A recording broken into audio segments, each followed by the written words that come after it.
Assalamualaikum warahmatullahi wabarakatuh. Bismillahirrahmanirrahim. Alhamdulillahilladzi nahmaduhu wa nasta'inuhu wa nastaghfiruh wa na'udzu billahi min shururi anfusina wa min sayyiati a'malina. May yahdihillahu fala mudilla lahu wa may yudlil fala hadiya lahu. Qala Allah ta'ala fi kitabihil karim, a'udzu billahi minasyaitonir rajim. Ya ayyuhalladzina amanu kutiba alaikumus siyam kama kutiba alal ladzina min qablikum la'allakum tattaqun. Ayyaman ma'dudat faman kana maridun aw ala safarin fa iddatun min ayyamin ukhra. Wa alal ladzina yutiqunahu fidyatun ta'amu miskin faman tatawwa khairan fa huwa khairul lah wa an tasumu khairul lakum in kuntum ta'lamun. Qala Nabi sallallahu alaihi wasallam, man shoma ramadhana imanan wa ihtisaban ghufira lahu ma taqaddama min dhanbi. Yang kami hormati bapak-bapak, ibu-ibu, jamaah Masjid Nurul Iman yang dirahmati oleh Allah Subhanahu wa taala. Pertama-tama marilah kita sama-sama panjatkan puji syukur kehadirat Allah Subhanahu wa taala yang telah memberikan kesempatan kepada kita semuanya untuk bisa memasuki bulan Ramadan ini yang penuh dengan rahmat, yang penuh dengan ampunan. Kita sudah memasuki yaitu puasa yang ke hari 15. Kita sudah bisa menyelesaikan puasa 14 hari. Alhamdulillah rabbil alamin. Yang kedua, marilah kita panjatkan terima kasih kita kepada Nabi Muhammad SAW yang telah membawa kita semuanya dari alam kegelapan ke alam terang benderang, yaitu di dalam agama Islam. Bapak Ibu hadirin hadirat yang kami muliakan, izinkanlah kami menyampaikan kultur dalam rangka ini adalah harusnya Bapak Bambang Haryopo ya tadi malam kami dihubungi sama Pak Dedi. Ini Pak Bambang Haryopo-nya tidak bisa hadir karena berhalangan mengantarkan mertuanya ke rumah sakit, maka kami diminta untuk mengisi ya di dalam menggantikan Pak Bambang Haryopo. Sebagaimana kemarin kami sampaikan kepada bapak-bapak di sini, Pak Bambang, Pak Dedi, bahwa kalau ada Pak Ustadznya yang tidak hadir, kita harus ada yang siap untuk memberikan menggantinya. Nah, sudah saya diminta untuk ya ada Pak Imam aja nanti gantinya. Ya sudah. Ini sebagai bagian dari tolabul ilmu. Tolabul ilmu kita senantiasa belajar. Kalau tidak di sini kami mesti semuanya seperti didengarkan dan kita seperti tahu semua. Tapi kalau kita coba untuk memberikan semacam tausiah seperti ini, kami harus menyiapkan semuanya. Mulai dari hadisnya, mulai dari Al-Qur'annya, ayat-ayatnya, dalilnya kita siapkan semua sehingga proses belajarnya akan menjadi lengkap. Dari kita mendengar, dari kita membaca, kemudian kita berlatih. Jadi saya sendiri berlatih sudah barangkali kemarin disampaikan oleh Pak Dedi waktu di Teja itu ya, di Kafe Teja. Nah, di saya ditunjuk, saya menyiapkan. Jadi kalau bapak-bapak bisa melihat di Facebook saya, di TikTok saya itu isinya ya belajar ceramah di situ. Boleh dilihat ya. Itu belajarnya di situ. Ya di komeni ada yang komen ini bapak ini sebenarnya tugasnya apa sih kok ya ceramah, ya sholawatan segala gitu. Ya pokoknya kita harus belajar semuanya karena itu sangat penting ya bagi kita bermasyarakat, ya beragama, berkomunitas ini ya. Bapak Ibu yang kami hormati, tema pada kultum pagi hari ini kami mengambil tema adalah mengapa Allah mewajibkan puasa di bulan Ramadan ini pada kita semua, pada kaum muslimin. Jadi kalau Pak Haji Deden itu biasanya kalau bikin bisnis proses itu ada input, kemudian ada prosesnya itu, ya, kemudian ada outputnya. Jadi kita sebagai orang-orang yang bertakwa diproses di dalam bulan Ramadan ini untuk melakukan puasa. Agar apa? Outputnya. Nah ini judulnya sehingga mengapa kita diwajibkan berpuasa di bulan Ramadan ini.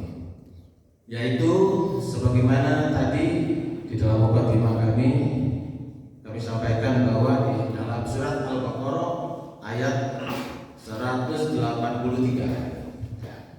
yang berbunyi ya ayyuhalladzina amanu kutiba alaikumusiyam kama kutiba alal ladzina min qablikum la'allakum tattaqun.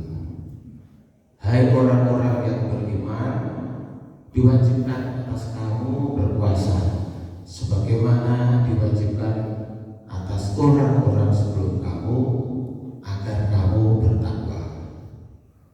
Nah ini ya. Jadi sebenarnya yang disuruh puasa adalah orang yang beriman.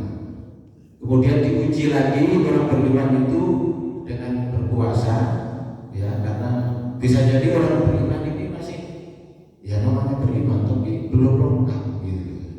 Banyak hal-hal yang berdistorsi di dalam kehidupan sehari-hari sehingga perlu diculik lagi sehingga akan jadi bertakwa. Seperti halnya kalau kita di dalam menangani sebuah perangkat. Kalau saya bekerjanya dulu kan di operasional ya, di Telkom ya, mengoperasikan perangkat Telkom. Itu di perangkat Telkom itu ada yang namanya pemeliharaan. Jadi maintenance.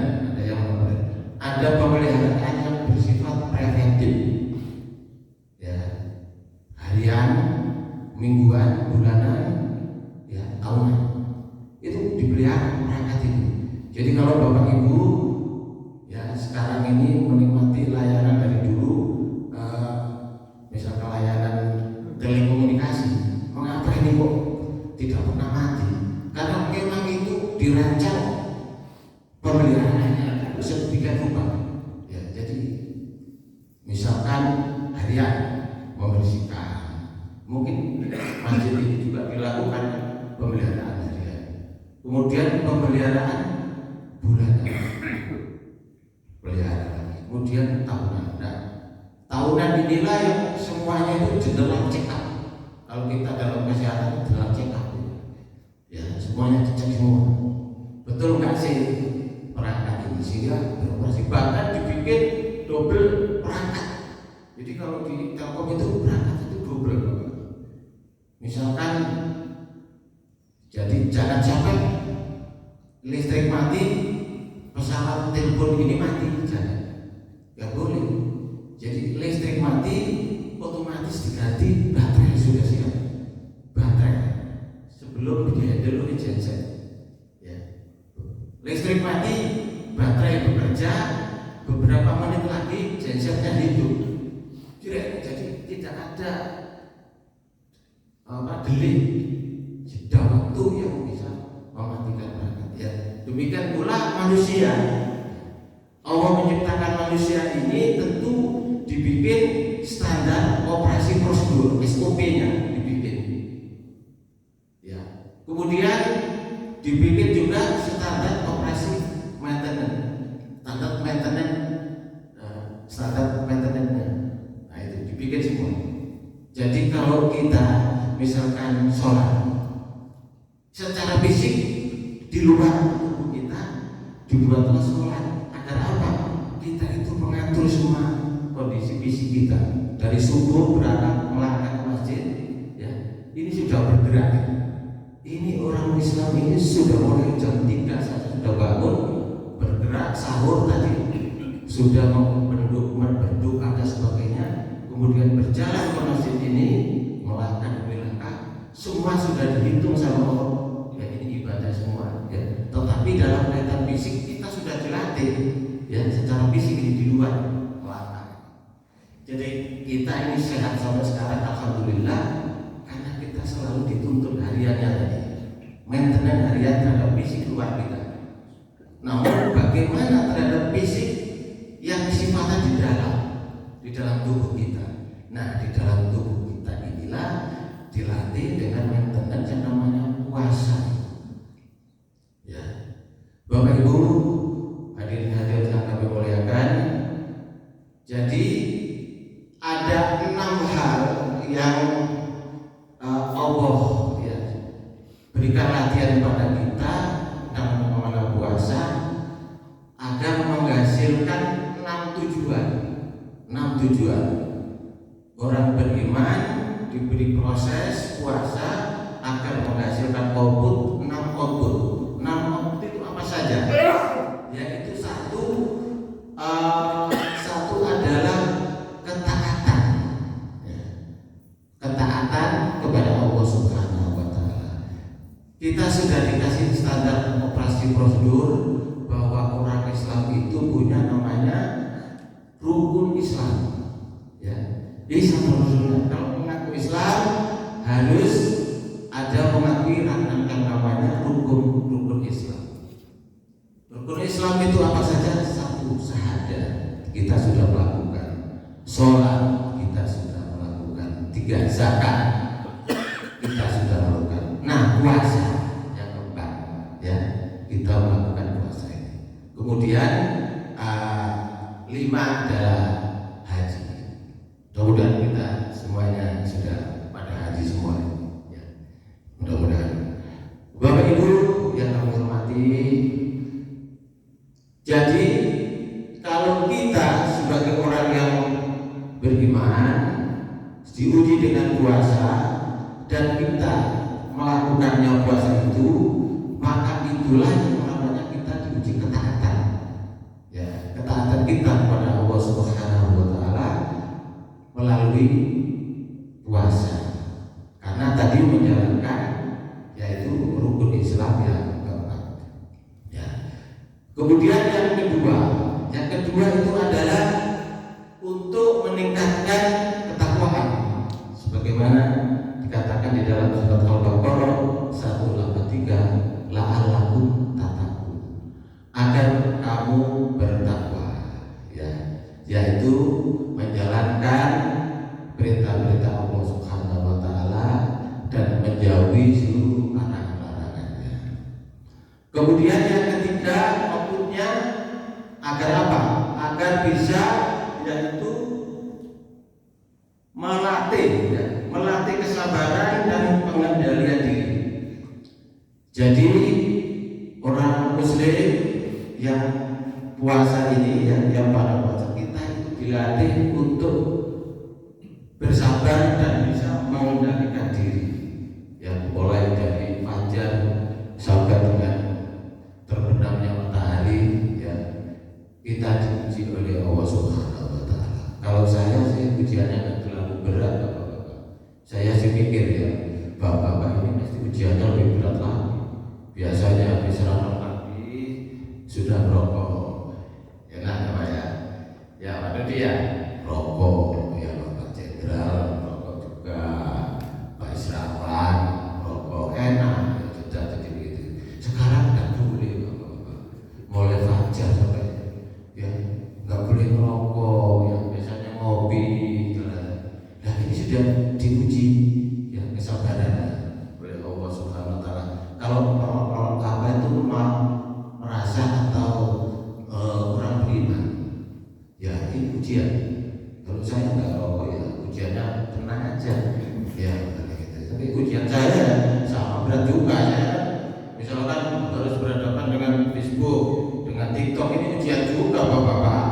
Mata saya ini kalau nggak saya tutup itu ya ujiannya beda, ujiannya beda-beda. Tapi di situ kita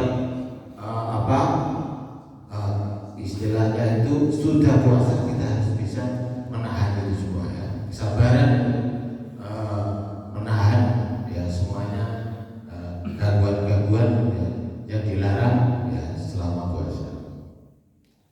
Kemudian merasakan penderitaan orang lain sesama ya. Jadi kita diuji oleh Allah Subhanahu wa taala melalui puasa. Kita dilakukan selama sehari ya, mulai fajar sampai dengan terbenamnya matahari diuji. Kita sudah lapar, kita sudah haus ya. Kita baru diminta untuk memahami. Kita sudah banyak makan, di kulkas itu lengkap semua. Istri kita sudah menyiapkan semuanya ya, dari pagi ya sudah belanja, masak siang untuk menyiapkan bapak-bapak ini berbuka puasa. Coba kita pikirkan orang-orang miskin ya, yang tidak punya persiapan makanan di kulkas juga, jangan punya kulkas, tidak ada kulkas itu ya, yang namanya orang miskin nggak ada kulkas, nggak ada semuanya bapak. Mereka masih berharap untuk dikasih oleh kita ya. Nah kita dilatih bagaimana sih kalau orang miskin lapar, haus, tidak punya apa-apa, maka kita akan bisa merasakan empati kita kepada saudara-saudara kita yang miskin ya, untuk berbagi. Kemarin sudah disampaikan oleh Pak Ustadz kita, Pak Haji Anam Suara berserta ya, memberikan kepada orang miskin harta kita harus kita alokasikan untuk orang miskin. Insya Allah akan banyak mengganti dan berkah apa yang kita miliki.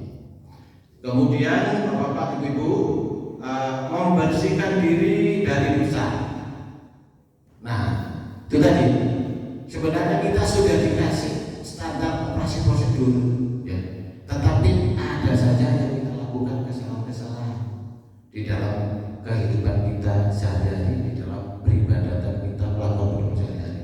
Kita tidak semuanya persis apa yang diharapkan oleh Allah Subhanahu wa taala.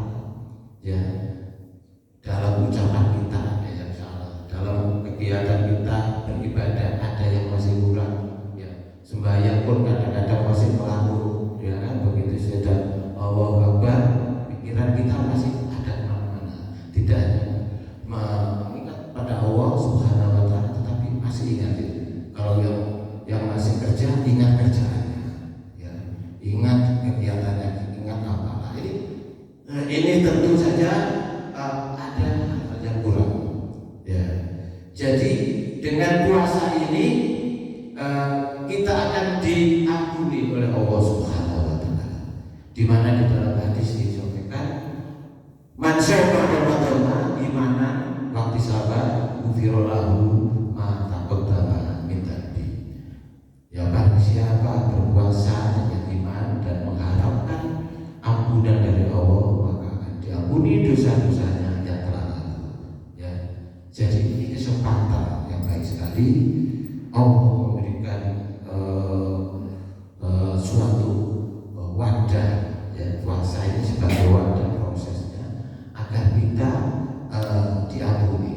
Maka itu kita harus optimalkan bapak-bapak ibu-ibu di dalam bulan puasa ini. Jangan sampai ya proses yang sudah, wadah yang sudah disiapkan untuk membuat diri kita kembali ya suci, kembali diampuni, menjadi orang-orang yang tiada dosa lagi nantinya, itu harus kita manfaatkan di bulan Ramadan ini.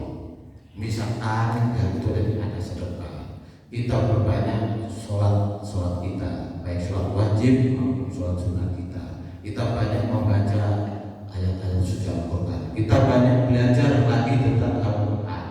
Ya kemarin disampaikan oleh Pak sampai itu artinya saya dalam khutbah Jumatnya kita harus terus mencari ilmu, biar jangan sampai hanya kita mencari ilmu dunia.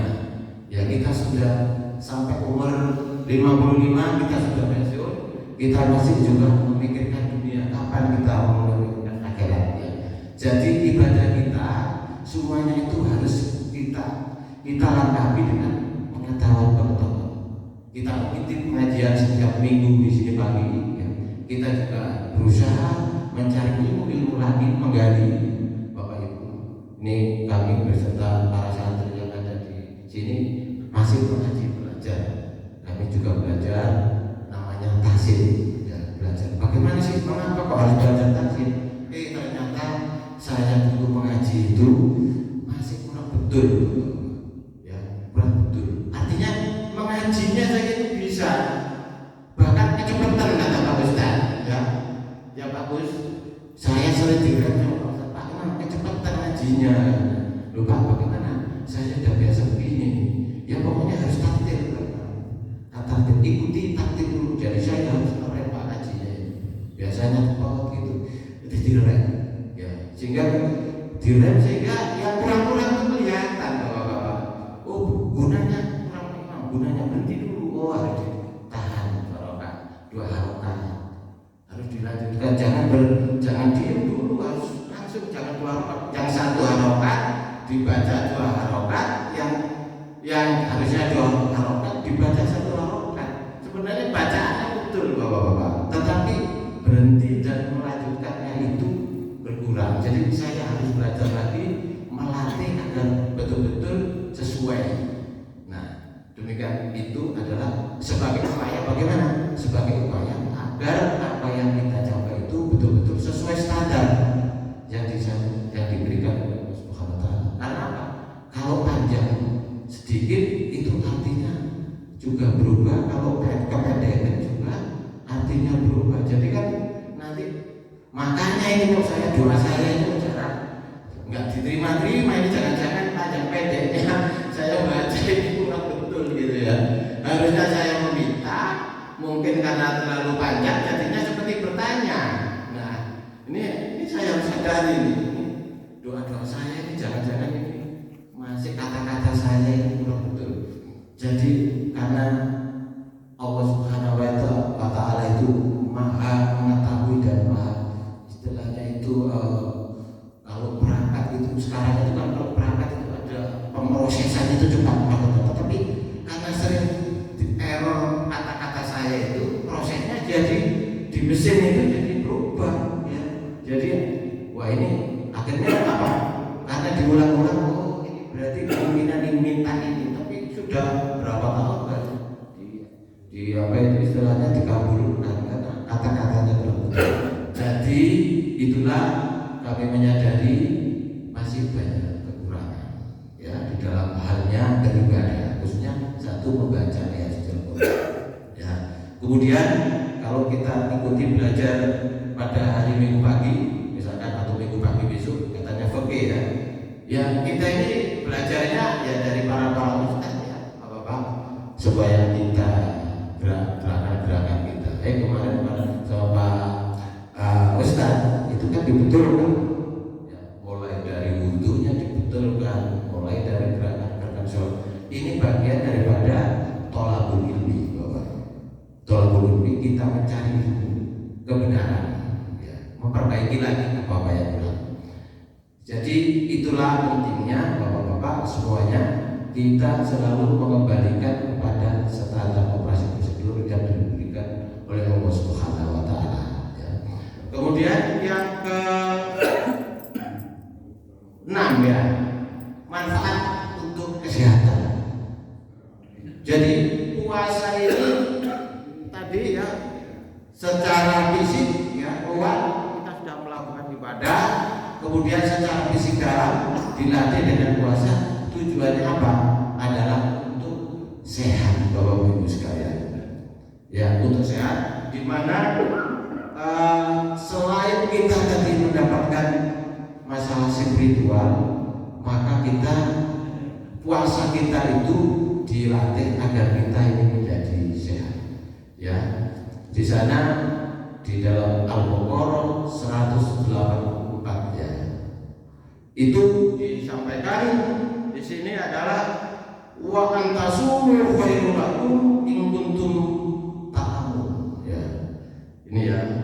Jadi lebih baik baginya dan berpuasa itu lebih baik bagimu jika kamu mengetahui. Ya. Jadi di sini disampaikan bahwa tujuan puasa salah satunya adalah masalah untuk kesehatan kita ya. Itu Bapak-bapak semua. Jadi dengan kita berpuasa berarti lahirnya kita ya, sudah bagus, sudah sehat, yang keluar fisik dalam kita ini dilatih dengan puasa. Gerakan-gerakan sholat itu ada gerakan untuk menjadikan melalui tubuh kita. Jadi kalau saya pada hari Selasa ikut senam di Managria di grupnya Wirwatel Bandung Timur, itu dilatih pernapasan. Pernapasan itu gerakannya seperti sholat. Gitu. Ya, mulai ada gerakan 1-10, tapi gerakannya itu modelnya seperti sholat, sehingga melatih pernapasan kita, fisik kita. Nah, kemudian puasa ini untuk melatih atau memperbaiki lagi kondisi tubuh kita di dalam tubuh kita. Ya. Di dalam tubuh kita itu ada yang namanya doptifikasi.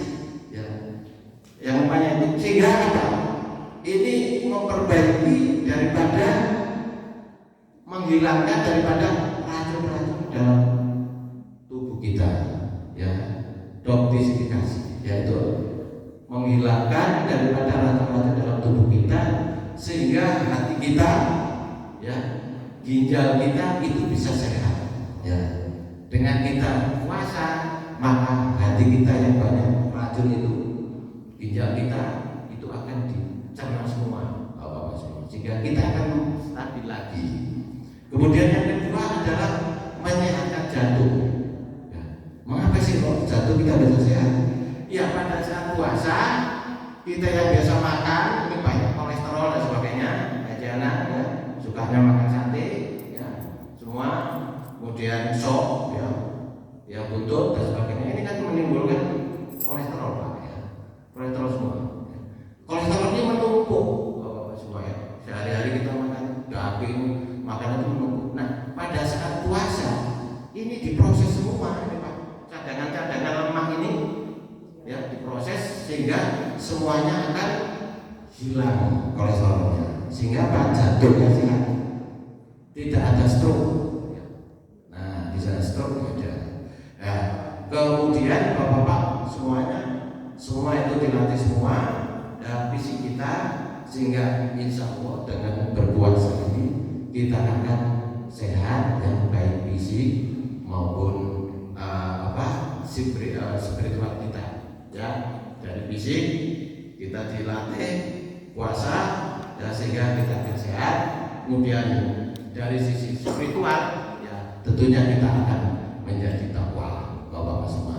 Jadi antara fisik ya, antara spiritual setelah kita Ramadan nanti, sekarang proses, dan insya Allah nanti pada akhir Ramadan kita akan dijuning lagi ya oleh Allah Subhanahu wa Ta'ala.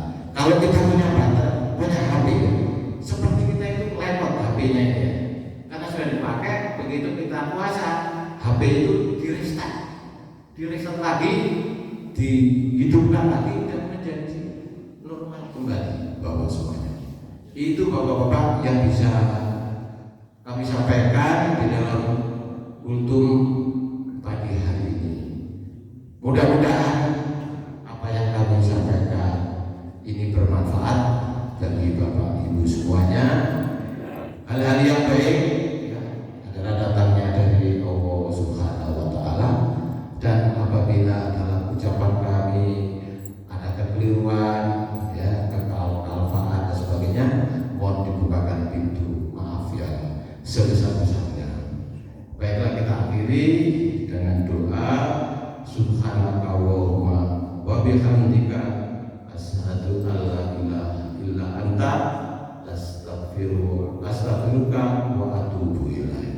Wabillahi taufiq wal hidayah. Wassalamualaikum warahmatullahi wabarakatuh.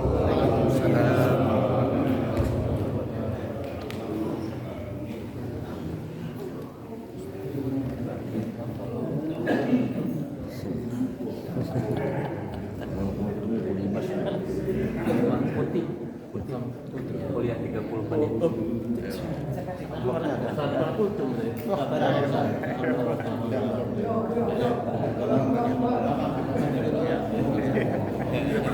Mantap.